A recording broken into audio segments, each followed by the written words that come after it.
join us. Glad to have Isaac with us. And he is actually our one and only preacher for today.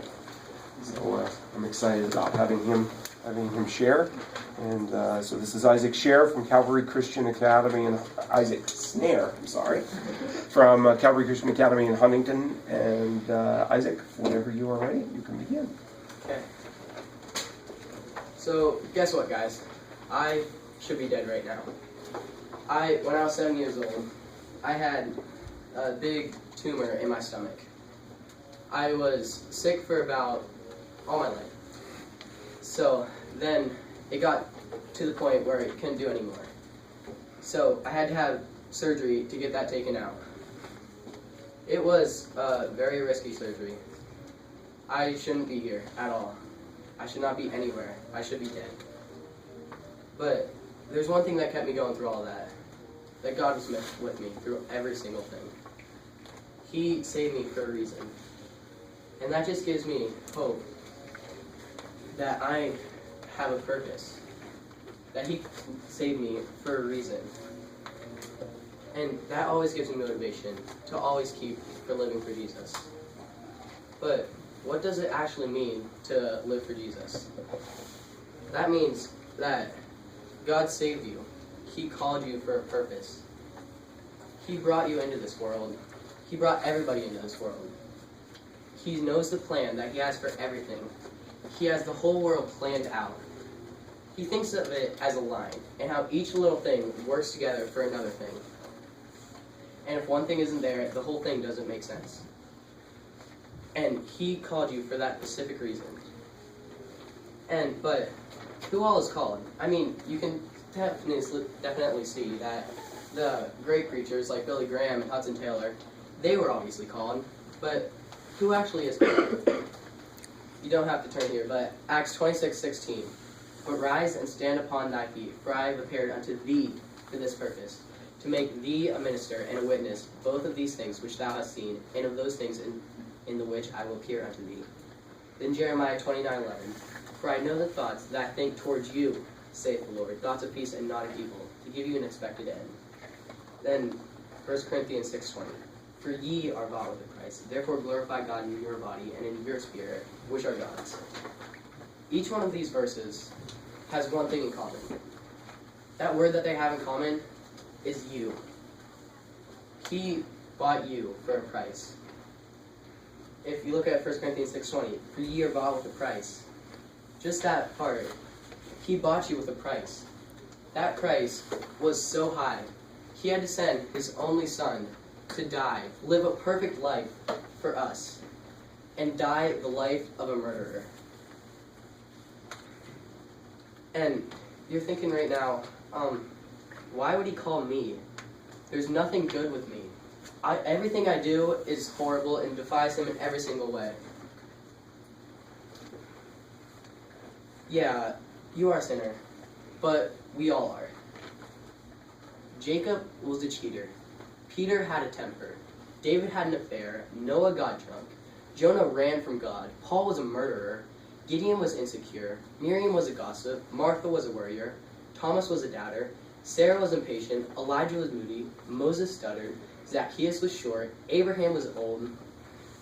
Moses and David were murderers. Rahab was a prostitute. Joseph was abused. Peter denied Christ. And Job lost everything. And last, Lazarus was dead. He was dead.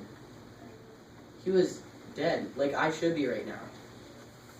But He saved him from death. Now, if you turn to 2 Corinthians 12:9.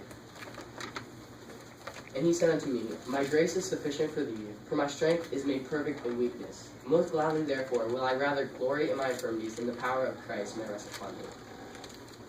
My grace is sufficient for thee, for my strength is made perfect in weakness. God's power is shown even more in the weakness of somebody. I mean, in the story of David and Goliath, Goliath was this 10-foot tall giant.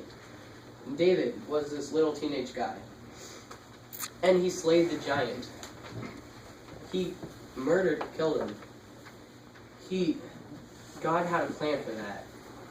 And you can just see in that story how God's power works even more to show what he wanted to happen.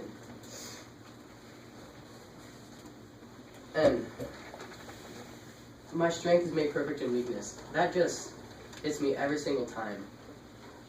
You can see God's strength in our weakness. Our weakness is our strength. God doesn't qualify the called. Wait, let me rephrase that. God doesn't call the qualified, he qualifies the called.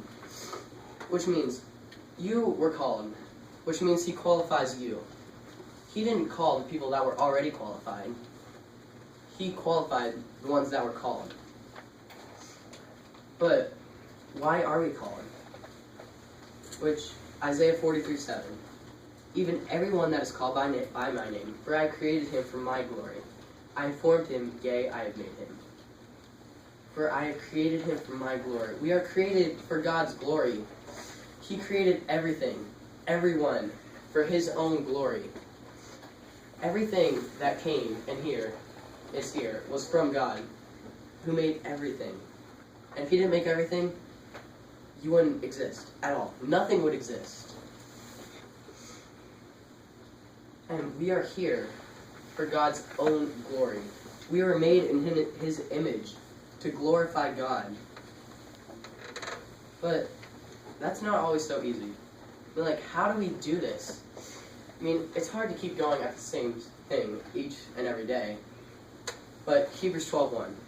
Wherefore, seeing we are also compassed about with so great cloud of witnesses, let us lay aside every weight and sin which does so easily beset us, and let us run with patience the race that is set before us. Let us lay aside every weight. Every weight that brings you down, you need to lay it aside. I mean, if you're like climbing up a mountain or something, and you're dragging a big boulder behind you, you're not going to make it up that mountain very easily. You have to lay aside that burden. But what is your burden? What do you struggle with? Is it that TV show that you always go to for your comfort? Is it that website? We need to lay aside that burden. And you lose everything that slows you down.